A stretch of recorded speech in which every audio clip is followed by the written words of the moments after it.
Κόμενος μέχρι θανάτου. Μια φορά και ένα καιρό, ο Στράτος, ένας μεσήλικας άντρας, πήγε στο δάσος για να μαζέψει κάποια μανιτάρια. Εκεί πέρα βρήκε ένα μικρό αλεπουστάκι, το οποίο το λέγανε Ρένια. Με το που βλέπει ο Στράτος τη Ρένια, της λέει «Εσύ τώρα θα γίνεις το αλεπουστράκι μου». Φτάνοντας στο σπίτι με τη Ρένια, την αφήνει στο σαλόνι να κοιτάξει λίγο το σπίτι και αυτός κάθεται στο καναπέ να δει την καθημερινή του μπάλα και να διαβάσει την εφημερίδα. Η Ρένια διψούσε και πήγε στην κουζίνα, στο ψυγείο για να βρει λίγο νερό, αλλά όλο το ψυγείο ήταν γεμάτο μπουκάλια, μπύρες. «Ωραία φίλε, αυτό το σπίτι είναι γεμάτο μπύρες», λέει η Ρένια, αλλά βλέπει ένα μπουκάλι, το οποίο ήταν διάφανο. Θεωρώντας το νερό και επειδή ήταν πολύ διψασμένη η Ρένια, ήπια το μπουκάλι. Κατάλαβε όμως ότι τελικά ήταν τσίπουρο. «Ρένια, μιας και είσαι στην κουζίνα, δεν φέρνεις καμιά μπύρα από εδώ πέρα σαν καλό κορίτσι?» «Αγόρι είμαι». Η Ρένια και ο Στράτος πέρασαν πολλά χρόνια μαζί και είχαν μια υγιέστατη σχέση. Και ο Στράτος δεν βαρούσε ποτέ, μα ποτέ τη Ρένια.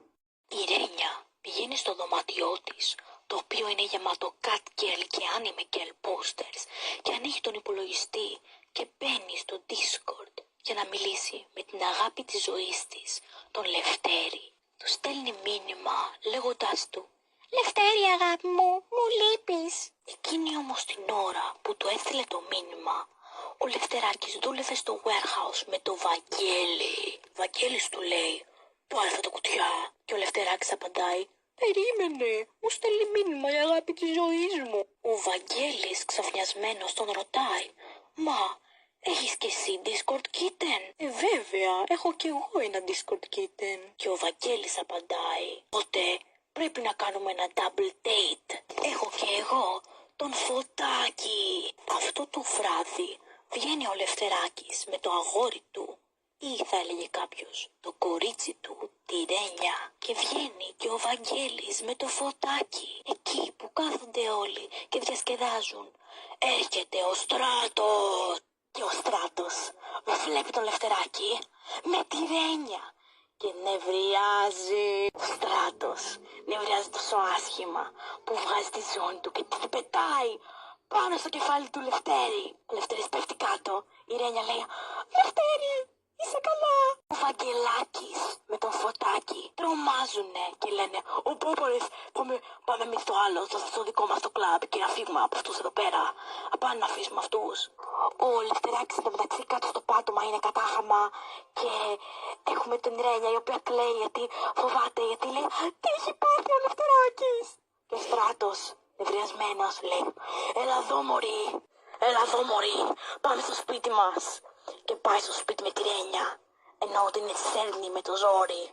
«Κοπρόσκυλο, νομίζω ότι είναι απιστό», του λέει, ενώ η Ρένια κλαίει. Με το που φτάνουν σπίτι, η Ρένια με το Στράτο, ο Στράτος είναι πάρα πολύ νευριασμένος.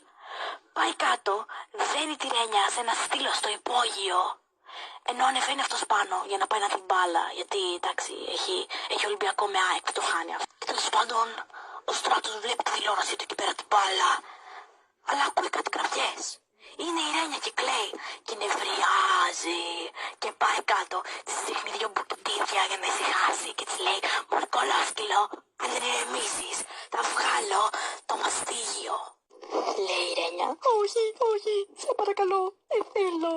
Από την άλλη μεριά της ιστορίας, ο Λευτεράκης είναι στο δωμάτιό του και ποτίζει κάτι μαργαρίτες. Σκέφτεται να φυτέψει κάτι ντομάτες γιατί πεινάει λιγουλάκι ο καημένος και θέλει να φάει κιόλας.